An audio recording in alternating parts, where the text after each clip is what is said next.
How's it going, guys? Welcome back to the Black Metal Rebellion. I'm your host, Jesse Morgan, aka Slammerella, and today we have that 4,000 subscribers Q&A video.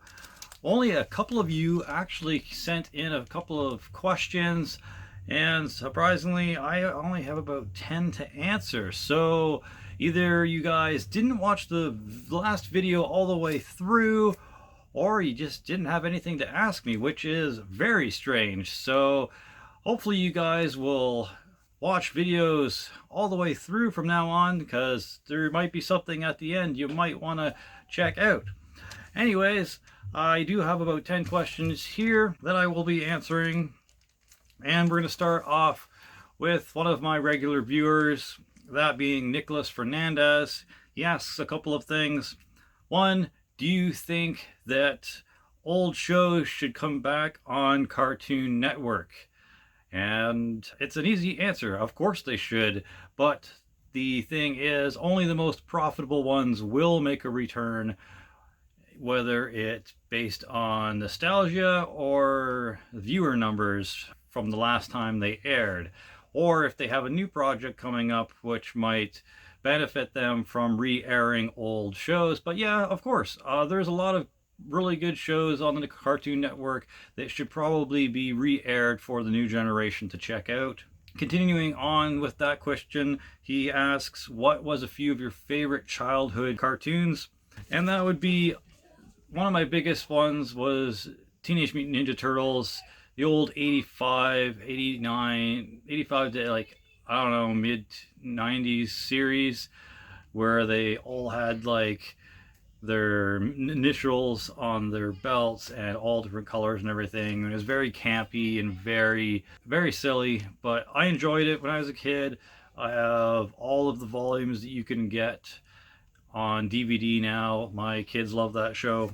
Besides that one, obviously, that a lot of you may have enjoyed as a kid, being TMNT. I also enjoyed things like Biker Mice from Mars, or Street Sharks. Very, very cool shows. I do have Street Sharks on DVD, the full series, comprised of, I think, 3 discs. And I've bought that for the kids to check out, and they enjoyed it for the most part.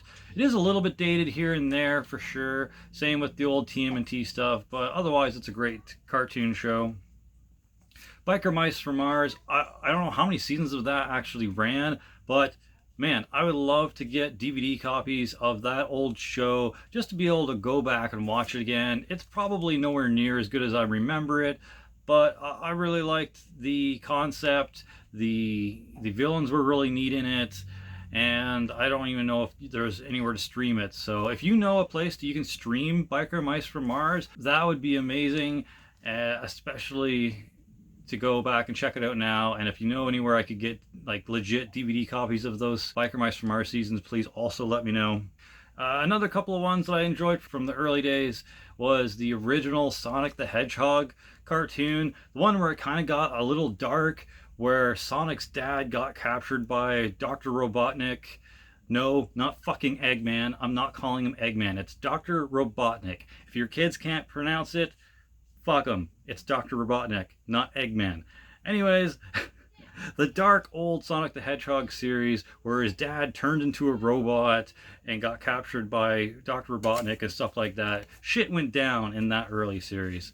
So that one was really cool.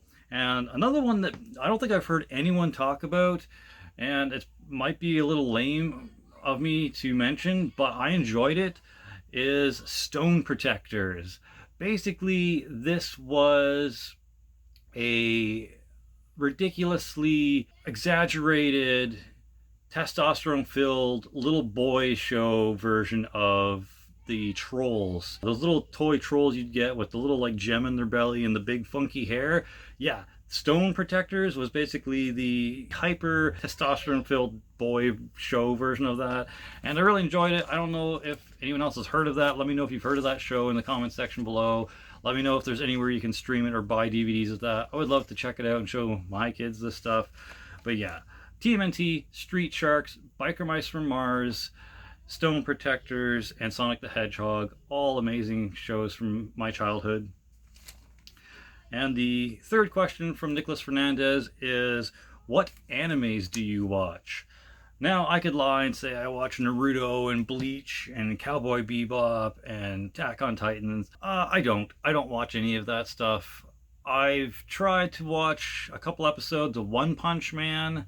It was okay. It wasn't really my thing. I'm not a big fan of subtitles, especially if I'm not in the mood to read that day or pay attention to the subtitles or anything like that, because it takes away half of my attention from what's actually going on screen. So yeah, I'm not a big fan of trying to do subtitles and watch a TV show. So I'm more of the overdub person. And even then, that's kind of annoying when the mouth doesn't sync up with what the person's saying. So it's like, so I'm going to be lame and let you know that Pokemon is the closest thing to anime that I watch or watched in the past. Majoritively, a lot of, whatever. I even have, I think, about 5 or 6 seasons on DVD, plus X, Y, and Z, or XY, or whatever. Mostly I just got for the kids to watch because I enjoyed it as a kid and it was interesting. I also got into Digimon for the first season or two, thanks to Nick from Fallen Legion and Lilith Spawn, an old black metal project that I tried back in the day. He kind of got me into Digimon since he knew I liked Pokemon a bit. And even then, I can only watch so many episodes in a row without going, okay, this is too much silliness. I'm too much of an adult now to really be able to just binge watch this without dying from all the weird, cheesy campiness and silliness that goes on that's obviously meant for kids. But with all that being said, I have watched a few anime movies with the wife. A couple of ones that we really enjoyed were A Whisker Away. It was a really odd thing. The wife watched most of it. I kind of woke up from my afternoon nap and kind of caught the tail end of the movie, and then we watched it again together, and it was all right. A Whisker Away is all right. It's basically this little girl, teenager, who is obsessed with this boy and wants to be with him and stuff like that, but can't for whatever reason. She's too shy or something, and she's got some home life drama going on, and she's being teased and that, so she wishes to be a cat. And this cat demon spirit thing gives her the ability to change into a cat.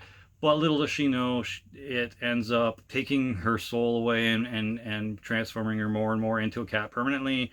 And she has to figure out a way to stop that from happening or whatever. That was interesting. And then the English dub or English version came on Netflix about a couple of months later, and we checked that one out too. Both are really, really good. I obviously enjoy the English dubbed version more so I can pay more attention to it and to what's going on screen. And then since we got into that, we also got into Spirited Away, which is a kind of more, I think, well-known anime. It has that weird, creepy dude that comes to the hotel or whatever the little girl in that fantasy land works at, and he eats people's dreams for or eats them themselves in exchange for gold, or gives them gold. I don't know. It was a really weird movie. I watched it, I think, twice with the wife. It was enjoyable enough. And then because there was references to this other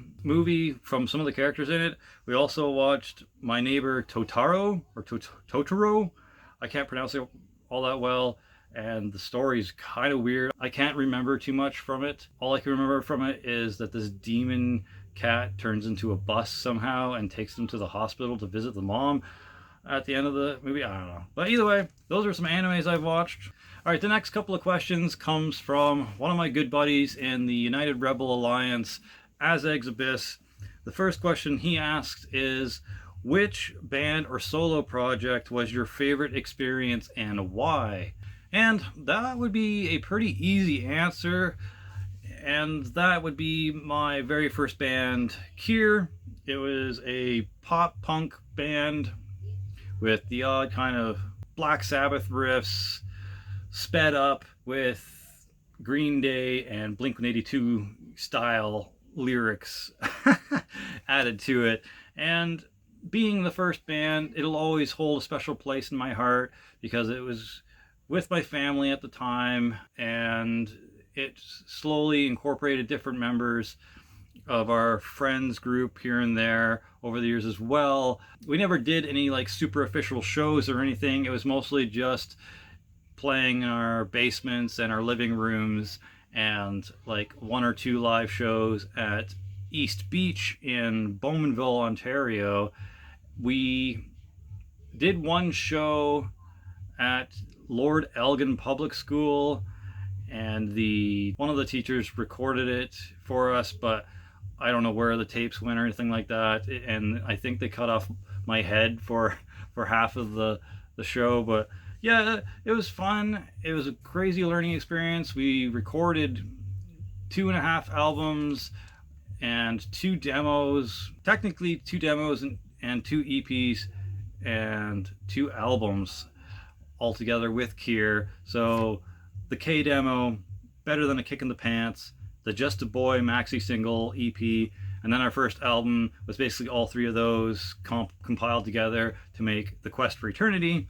And then we were writing songs for our second album, and Andrew Bond, who we called Double Eight, he was writing songs as well for Kier in his own, with his own lyrics and his own guitar riffs and stuff like that. And that ended up being the Messages to Marie EP. And then the rest of the stuff that was kind of recorded between that session and post the first album ended up becoming Kier 2, The Revolution. So yeah, it was one of my favorite projects, just because, once again, it was one of my first projects that I was ever in.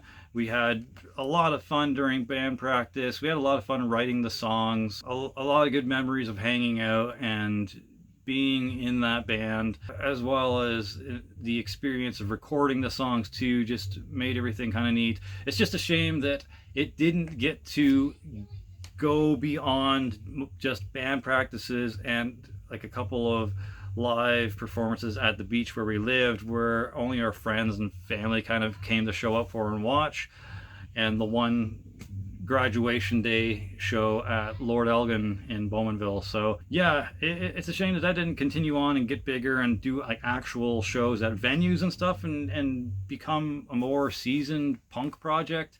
But it is what it is. It led to other projects down the road, metal projects and more like legit shows and things like that in different bands, i.e. Diaphasia and whatnot. So it's a big marker in my life, and I'll always have a special place in my heart for Kier. But currently, my favorite project is probably The Lonely Cadaver, which is basically my own post-Kier midlife crisis solo punk project. And it gets personal in the lyrics. Sometimes it gets fantastical in the lyrics sometimes too. Like I talk about zombies and different kind of horror punk aspects as well here and there, but there's a lot of personal lyrics that go into the songs for the first Lonely Cadaver album. And once again, I do plan on making another release or 2 with that project, one being an EP called Punkin' Pissed, which will be the 5-track EP or so, and then after that I'll probably do It Came from the Blue Lagoon, which will kind of be a, I guess, prequel / sequel to the first album. And like a song in the Punkin' Pissed EP will kind of lead up to the events that happen in It Came from the Blue Lagoon. So I'm hopefully going to be making those soon, sometime this year. I know I want to do a couple other projects too. I know I got to do another Drakir album, which honestly will probably be the last Drakir album I make, and I will more than likely make a Slammerella release as well. I don't know if I'm going to do just one more or something after that, because I do want to do a full-length Slammerella album, which in full honesty isn't going to be just pure slam death metal. It'll probably be some slam elements, some slam core elements, so breakdowns I guess, with some regular death metal elements. So it's not going to be just pure slam. It's going to be heavy for sure though. I would like to get a real drummer for all these upcoming releases as well. So if you are a drummer and want to record stuff with me, let me know. It would be cool whenever I start getting into doing guitars and stuff for those projects. But yeah, so Cure and The Lonely Cadaver are probably the most meaningful projects to me right now. Azeg's second question is, what was the best moment on YouTube for you, or what is your best YouTube moments?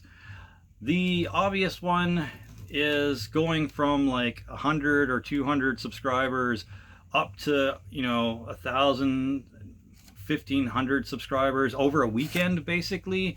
And that was because of the Black Metal Werewolf Deathcore video that I did.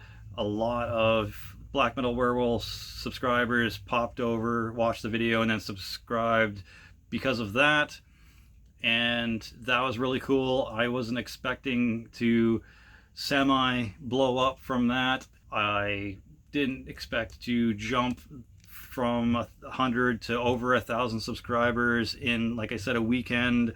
It was very exciting and very unexpected, and I remember feeling very like thrilled and like, oh my god, this is amazing kind of feeling at that time when that happened.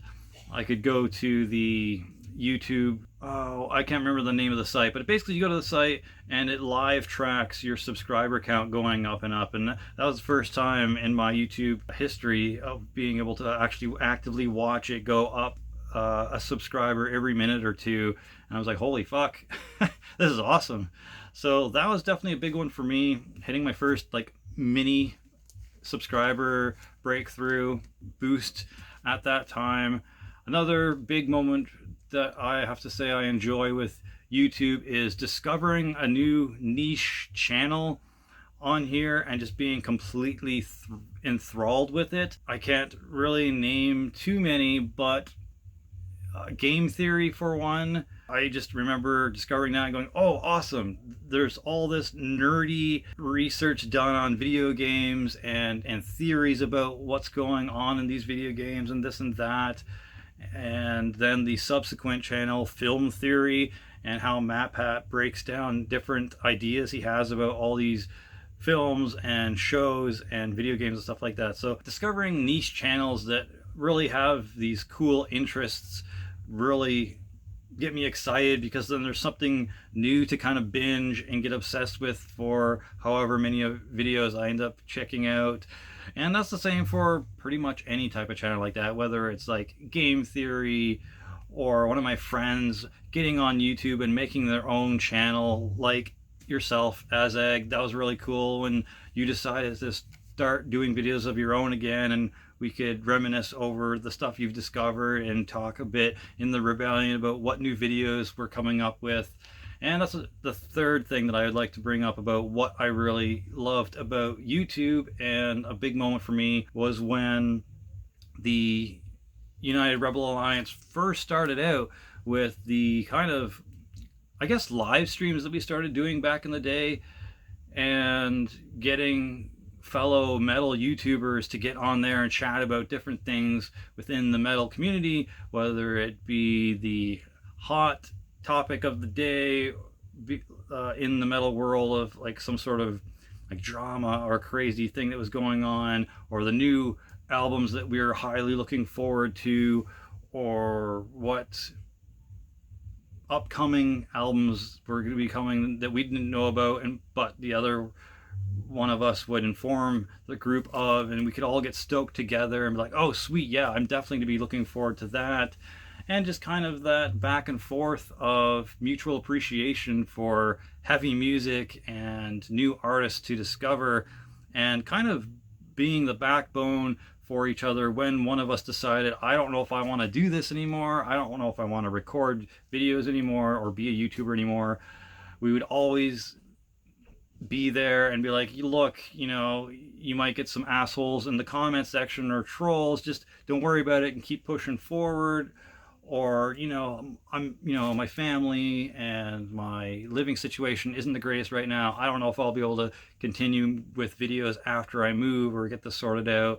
And we always say, take your time, do what you need to do, but we want you to come back, because we'll miss you and we'll want you to come back and keep being a part of the community and part of the Metal Rebellion family. Like when we thought we were losing Classy Lonnie back in the day, and we were all kind of reminiscing about all the cool videos he had and all the awesome bands he had to share with us and his famous unboxings and giveaways. And once he was moving, we thought he was going to be done. We were like, oh fuck, we were all disheartened about it, and we were kind of having that like semi weird memorial for his channel. And then he ended up coming back a good 5 or 6 months later, and everyone was stoked to have him back. And he's still going strong right now with his unboxings and giveaways, and now he's going through A to Z again, going through his entire collection. So if you're into metal, definitely check out that series on Classy Lonnie's channel. And different things like that, just meeting the people I meet through YouTube with a mutual interest of metal and nerdiness. I don't just have metal friends on here, I also have kind of like nerdy friends on here. I've got punk friends on here. Getting to talk to and become friends with some people on here that I thought I'd never become friends with, because I thought either they're too big to hang it with online or talk to, or they'd never want to talk to me because I'm a nobody. People like Count Blaggerith, who took a big hiatus from YouTube. He's, just focusing on himself right now, and I wasn't sure what was going on. I reached out to him recently and like, man, are you still alive? If so, I hope you're doing well. And he's like, yeah, I don't use Facebook anymore. I mostly use this media outlet. I don't know if I have permission to tell you what it is, but I reached out to him on that social media outlet, and he got back to me and he's like, no, I'm still alive. I'm taking a break because of all the bullshit that 2019 and 2020 has been thrown at me. I'm just focusing on work and focusing on my own mental health and getting stuff done with my band, etc. I'm like, all right, good, I'm glad you're still alive. But meeting Count Blaggerith online and having him reciprocate back to me as a community member in the metal atmosphere, it was really cool, because he didn't owe me anything. He didn't have to talk to me. Like I said, I was a nobody back in the day, but for someone like Count Blaggerith to be like, hey, what's going on? I have a mutual respect for you. You say things on YouTube that a lot of people don't have the balls to say on here, because they might get unsubscribed from or trolled or whatever. So it's nice to know that people like him do respect me on here, on this platform, and do appreciate the type of content I'm bringing to it, regardless of the backlash I might get just for speaking my humble opinions on things. So it's cool that events like that and things like that happen on here. So there's quite a bit of things I could go on about in regards to YouTube that are big and mean a lot to me. So yeah, hitting that big jump was one. Meeting the members of the United Rebel Alliance was another. Having that backbone and that kind of camaraderie that I really need in my life sometimes. So shout out to the Rebellion and the United Rebel Alliance for being there and sticking with my bullshit and having each other's backs. I know we don't talk too much on a regular day basis, but when we need each other, we're there, and that's what matters the most. And finally, meeting big personalities on YouTube and having them reciprocate and talk back to me and kind of be on an equal-mindedness is really cool as well. Anyone from Count Blaggerith to Infidel Amsterdam, me and him have had a couple of conversations back and forth. A couple of years back. He's been pretty busy the last few years though. And people like that. So really, really cool that things like that happen, and I'm excited to see what becomes of this channel in the next couple of years, because I don't plan on giving up. I might have to take a break here and there from posting every single week, but I still plan on doing videos for the foreseeable future, so I can't wait to see how that turns out and what becomes of it. And the last question that Azeg has on here is a bit of a joke, because if you know me on Facebook and you're in the skateboarding community, this will make you laugh. So he says, indie trucks or indie trucks? And that's fucking hilarious. He knows I hate indies. I know everyone in the business, for whatever reason, thinks indie trucks are the best, and if you buy any other truck, you're a poser or whatever. But honestly, I can't stand the hive mind way of thinking. I've always been kind of like that knee-jerk rebel where if everyone likes it, I can't help but just hate it a little bit. I don't know why, it's just in my blood. And to that question I say I prefer trucks with kingpin clearance, so Grind Kings, Destructos, Crux, hell, even Ventures. I'd love to get me a nice pair of Ventures, but no, fuck indies. Thanks for your questions though, bud. It really means a lot that you sent in those, and these were very, very fun to answer. Okay, moving on to a kind of unrecognized channel. I've never heard of them, but Maze Phobia Records, and they ask, do you like dungeon synth? Simple answer, nope. But I understand why someone would ask me if I like dungeon synth. I know that for whatever reason in the black metal community, there seems to be a lot of people that like to turn that direction in their music interests. I assume it's because a lot of people that listen to black metal like atmospheric music, and dungeon synth has that dark atmospheric vibe. A lot of dungeon synth that I've heard doesn't normally have any vocals, and it's kind of boring and not really my thing. I'm more of, if it's fast, if it's heavy, if it's got good hooks, awesome riffs and stuff like that, that's more my thing. I'm not really a fan of instrumental tracks. So to me, if there's no vocals, it's not music. It's okay, and I get why it exists, and I get who probably would enjoy it, but honestly, it's not for me. Dungeon synth isn't my thing. I'm not into keyboards. You know me, I'm not into symphonic or orchestral black metal. I'm not into symphonic melodic death metal. Just keyboards and music isn't my forte. Same with fucking trumpets in music isn't my forte. You're never gonna catch me listening to ska unless it's like Rancid or Operation Ivy. I'm not gonna listen to Millencolin. I'm not gonna be listening to fucking, who the fuck is Gwen Stefani in again? Gwen Stefani's first band. I'm not gonna be listening to Less Than Jake. I'm not gonna be listening to Paddling Molly, or what, Flogging Molly. Yeah, I'm not gonna be listening to that shit. So no keyboards, no synthesizers. I just, no trumpets. I can't do it. I just don't know why, but I can't do it. All right, moving on to another one of the Rebellion. Thank you, Nick from Deathlike Reviews, for sending in your questions. Helped fill out the length of this Q&A video a bit for me. And he asks, what are your favorite music genres outside of metal? And if you've been watching this channel long enough, you've seen the collection updates. So punk, obviously punk. I love punk. My first band was punk, pop punk, but regardless, punk. And it's still fast, it's still angry, it's still rebellious, it's still got hooks and guitar riffs, albeit probably nowhere near as musically talented as a metal band, but still, I like punk. It's really, really cool. It was one of the first music genres I got into. And with that, hardcore as well. Of course, 80s hardcore. I can't find any like late 90s, early 2000s, 2010s hardcore.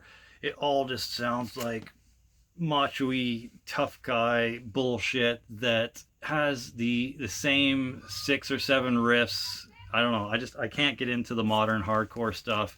That early 80s hardcore punk is where it's at for me. And then besides like the punk kind of circle, I also enjoy hard rock and even like industrial music. So Rammstein, KMFDR, I think is the name of the band. I like them in the old days. I like Cyclone 9. I like whatever the fuck old school Marilyn Manson used to be, specifically like American, Portrait of an American Family, Smells Like Children, Antichrist Superstar. That genre or that era of Manson, whatever the fuck you'd consider White Zombie and Rob Zombie, projects like that. You'd probably industrial metal / hard rock. And then obviously whatever Wednesday 13 is doing, I love the shit out of that. You can probably call it horror punk, you can call it horror metal, you can call it garbage, because I know some people can't stand Wednesday 13, but nonetheless, I love that kind of stuff too. Not big into country. Sorry, Nick. I know you're hoping I'd say country, especially with your last update going on. I'm not into opera. I'm not into classical music. I'm not into reggae or ska or two-tone. I'm not into pop music for the most part. I want to say I'm not into rap, but I've got at least 20 CDs sitting there on a shelf over here that says otherwise. So it has to be very specific type of rap, like Eminem, early Hollywood Undead, 50 Cent, DMX, Biggie Smalls, NWO, things like that. Old kind of gangster rap, I guess is what you'd call it. Is that what you'd call that? I don't know. I'm not big into it, so you let me know. So that's what I would listen to outside of metal if it didn't exist. So he also asks another question, and that is, what is one place you'd like to live outside of Canada? He says outside where you live right now, but I live in Canada, so outside of Canada, I was going to say strictly for Hollywood movie type of things and skating, I was going to say probably California, because that's where all the apparently the good skate scenes are, and where you'd get big if you were into skating, and that's where all like a lot of good bands and stuff pop up out of and get famous from, and a lot of like acting and stuff. But if I'm being honest, I don't want to live in the States, especially with all the shit that I've been seeing going on the last couple of years. Holy shit, you guys got some stuff to sort out. So with that being said, my apologies for all the butthurt people right now that are like, what? She's talking shit about the States, that motherfucker. But probably if I was going to live anywhere else in the world, it would probably be England. Maybe specifically London, because Jack the Ripper, I don't know. Yeah, England seems to have really good music scene there. It has, you know, once again, famous for Jack the Ripper, really, really famous serial killer. I'm into like horror and serial killer stuff. Just, it fascinates me, because white kid. Fuck. Also, you know, Doc Martens coming together in England and being that like big punk fashion statement. I love Doc Martens. I really need to get a pair of the Oxblood. And then, besides these ridiculous reasons for wanting to live in England, obviously it being another first world country, so I'd have the ability to potentially make a living and support myself and not have to live in squalor or in like, I don't know, a bamboo shack in the middle of the rainforest somewhere. I don't know, getting eaten by the cannibal Holocaust people. So that would be another reason I'd want to live in England. But also, so I could have access to the rest of Europe. It'd be cool to see things like Norway, Sweden, Germany. Go see my friend Andrea. That'd be cool too. And just Europe seems like a really cool place and like touristy type of thing to go see, because up here in Canada it's basically Michigan light. So if you've been to Michigan, you've been to Ontario, Canada. Not much difference there. So yeah, thanks Nick, I appreciate you adding to the questions on this Q&A. And last but not least, we have our 5th submission from a channel called Little Rattlehead, and theirs is kind of amusing. They asked, what magazines do you buy besides Decibel? And the funny thing is, I don't buy Decibel. I've never subscribed to Decibel. I've never had a Decibel magazine. I know the Metalhead box was promoting Decibel a year or so ago, maybe within their 2nd year of being the Metalhead box, but I never subscribed to that specific box. I've never subscribed to Decibel magazine. I don't read it. So it's kind of funny that someone would assume that I do subscribe to it. I don't actually subscribe to any music zines or anything like that. Back in the day, like 2004 maybe, I used to get these Brave Words and Bloody Knuckles samplers and magazines. You'd get like a compilation disc of all the latest or most recent like metal albums, and I'd buy those usually every couple of months from The Zone, which was a used music store in Bowmanville. So yeah, if I did collect zines, it would be the Brave Words and Bloody Knuckles zine, especially when they came out with their compilation discs of all the metal artists. But yeah, so that's it. That's all the questions that were submitted for this Q&A. Hopefully it gave you a little bit of insight. Once again, I'm kind of shocked that I only got about 10 questions in general from only 5 people. I was expecting a hell of a lot more submissions for this Q&A. So the next one that I do will probably have to wait until either 5,000 subscribers or 10,000 subscribers. We'll see what the interaction's like. So if I get more interactions on this channel and more comments in the comment section and things like that, I might do a Q&A next 1,000 subscribers milestone. But until then, we'll have to just kind of feel it out. And before I go, I will probably be doing the giveaway video, if not on the 10th, within a week's time of that. And I will be hopefully shipping out the winners stuff on the 1st or 2nd of February. Within the first week of February, I'll hopefully be able to ship out the winners' winnings. So look for that. And hopefully next week I'll also be getting the December Metalhead box in. Fingers crossed, Canada Post delivers. So cheers for glory, for the Rebel Alliance. Slammerella out.